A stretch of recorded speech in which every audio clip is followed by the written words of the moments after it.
Hi friends, എല്ലാവർക്കും recipes by രേവതിയുടെ ഒരു പുതിയ എപ്പിസോഡിലേക്ക് സ്വാഗതം.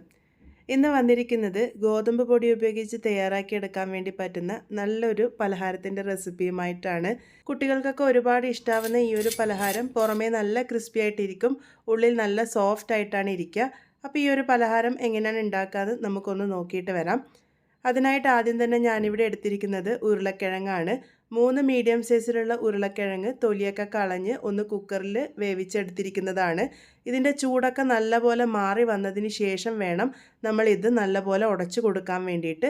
ചൂടൊക്കെ നല്ലപോലെ മാറി വരുമ്പോൾ അതിലത്തെ വെള്ളപ്പറ്റൊക്കെ നല്ലപോലെ മാറി കിട്ടിക്കോളും. അതിനുശേഷം നമുക്കിതുപോലെ ഒന്ന് ഉടച്ചെടുക്കാം. ഒട്ടും കട്ടകളില്ലാതെ ഉടച്ചെടുക്കാൻ വേണ്ടിയിട്ട് ശ്രദ്ധിക്കുക.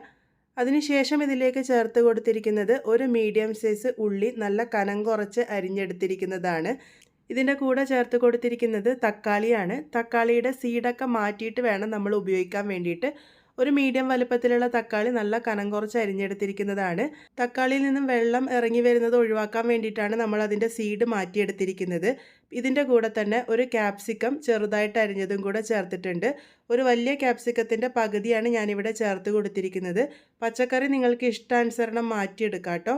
ഇനി ഇതിൻ്റെ കൂടെ ചേർക്കാൻ വേണ്ടി പോകുന്നത് 1 ടീസ്പൂൺ അളവിൽ ചില്ലി ഫ്ലേക്സ് ആണ്. അതുപോലെ തന്നെ 1/2 ടീസ്പൂൺ അളവിൽ കുരുമുളക് പൊടി കൂടെ ഞാനിവിടെ ചേർത്തിട്ടുണ്ട്.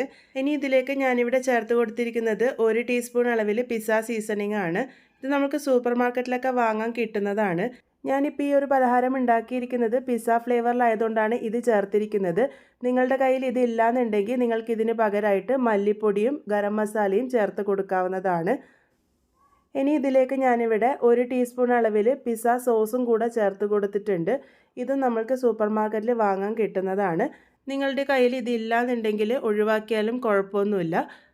ഈ ഒരു പിസ്സ സോസും പിസ്സ സീസണിംഗ് ഒക്കെ ചേർക്കുമ്പോൾ നമ്മളുടെ ഈ ഒരു പലഹാരത്തിന് പിസ്സയുടെ രുചി കിട്ടും. അതിന് വേണ്ടിയിട്ട് ഞാനിവിടെ ചേർത്തുന്നേ ഉള്ളൂ. ഇനി ഇതിലേക്ക് നല്ല ബൈൻഡിങ്ങിന് വേണ്ടിയിട്ട് ചേർത്ത് കൊടുത്തിരിക്കുന്നത് ഗോതമ്പ് പൊടിയാണ്. 1/2 കപ്പ് അളവ് ഗോതമ്പ് പൊടി ഞാനിവിടെ ചേർത്തിട്ടുണ്ട്. ഇതിലേക്ക് ആവശ്യത്തിന് ഉപ്പും കൂടെ ചേർത്ത് കൊടുക്കാം. അതുപോലെ തന്നെ പിസ്സയുടെ കറക്റ്റ് ഫ്ലേവർ വരാൻ വേണ്ടിയിട്ട് ഞാനിവിടെ കുറച്ച് ചീസും കൂടെ ചേർത്ത് കൊടുത്തിട്ടുണ്ട്. ഇതും ഓപ്ഷനിലാണ്, നിങ്ങൾക്ക് ഇഷ്ടമുണ്ടെങ്കിൽ മാത്രം ചേർത്താൽ മതി, ഒഴിവാക്കിയാലും കുഴപ്പമൊന്നുമില്ല. ഈ ഒരു ചീസിന് പകരം നിങ്ങൾക്ക് പനീർ വേണമെങ്കിലും ഉപയോഗിക്കാവുന്നതാണ്. ഇനി എല്ലാം കൂടെ നമുക്ക് നന്നായിട്ട് കുഴച്ചെടുക്കാം.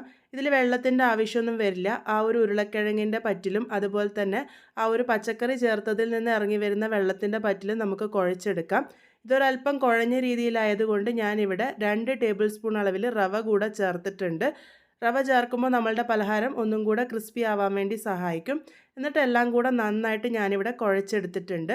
ഈ ഒരു രീതിക്കാണ് നമ്മളുടെ കൂട്ട് വേണ്ടത്. നിങ്ങൾക്ക് ഗോതമ്പ് പൊടിക്ക് പകരം റവയോ അരിപ്പൊടിയോ ഉപയോഗിച്ചും ഇത് തയ്യാറാക്കി എടുക്കാവുന്നതാണ്. ഇനി ഇതൊന്ന് ഷേപ്പ് ചെയ്തെടുക്കാം. അതിന് വേണ്ടിയിട്ട് കയ്യിൽ ഒന്ന് ഓയിൽ സ്പ്രെഡ് ചെയ്ത് കൊടുത്തതിന് ശേഷം ഇതുപോലെ ഒരു അത്യാവശ്യം വലുപ്പമുള്ള ഉരുളകളാക്കി എടുത്തിട്ട് കയ്യിൽ വെച്ച് ഒന്ന് ചെറുതായിട്ട് പരത്തി കൊടുക്കുകയാണ് ചെയ്തിരിക്കുന്നത്. കയ്യിൽ എണ്ണയാക്കിയതുകൊണ്ട് തന്നെ കയ്യിലൊന്നും ഒട്ടും തന്നെ പറ്റിപ്പിടിക്കുകയൊന്നുമില്ല. ഈ ഒരു രീതിക്കാണ് ഞാനിപ്പോൾ തയ്യാറാക്കിയിരിക്കുന്നത്. ഞാനിതിവിടെ ഷാലോ ഫ്രൈ ചെയ്തിട്ടാണ് എടുക്കാൻ വേണ്ടി പോകുന്നത്. അതിന് വേണ്ടിയിട്ട് ഒരു പാനിലേക്ക് ഒരല്പം എണ്ണ ഒഴിച്ച് കൊടുത്തിട്ടുണ്ട്. എണ്ണ ഒന്ന് ചൂടായി വരുമ്പോൾ അതിലേക്ക് ഓരോന്നായിട്ട് നമുക്ക് ഇട്ട് കൊടുക്കാം. ഷാലോ ഫ്രൈ ചെയ്തെടുക്കുന്നത് കൊണ്ട് തന്നെ നമ്മൾക്കിതിനായിട്ട് കുറച്ച് ഓയിൽ മാത്രമേ ആവശ്യമായിട്ടുള്ളൂ. അപ്പോൾ ഞാനിതിപ്പം ഓരോന്നായിട്ട് ഇവിടെ ഇട്ട് കൊടുത്തിട്ടുണ്ട്. നിങ്ങൾക്ക് ഈ ഒരു ഷേപ്പിൽ തന്നെ തയ്യാറാക്കിയെടുക്കണമെന്ന് നിർബന്ധമൊന്നുമില്ല. നിങ്ങൾക്ക് ഏത് ഷേപ്പിൽ വേണമെങ്കിലും ഇത് ഉണ്ടാക്കിയെടുക്കാവുന്നതാണ്.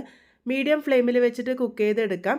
കുറച്ച് നേരം അനക്കാതെ വയ്ക്കുക. ഒരു ഭാഗം നല്ലപോലെ ഫ്രൈ ആയി വന്നതിന് ശേഷം നമുക്കിത് മറിച്ചിട്ട് കൊടുക്കാം.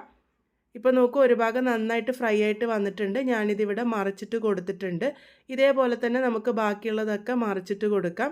അതിനുശേഷം തിരിച്ചും മറിച്ചൊക്കെ ഇട്ടിട്ട് എല്ലാ ഭാഗവും നല്ലൊരു ഗോൾഡൻ ബ്രൗൺ കളർ ആകുന്നത് വരെ മീഡിയം ഫ്ലെയിമിൽ വെച്ചിട്ട് വേണം നമ്മളിത് കുക്ക് ചെയ്തെടുക്കാൻ വേണ്ടിയിട്ട്. ഇതിപ്പോൾ പാകത്തിന് റെഡി ആയിട്ടുണ്ട്. എല്ലാ ഭാഗവും നന്നായിട്ട് മുരിഞ്ഞ് വന്നിട്ടുണ്ട്. ഞാൻ എണ്ണയിൽ നിന്നും ഇത് കോരിയെടുത്തിട്ടുണ്ട്.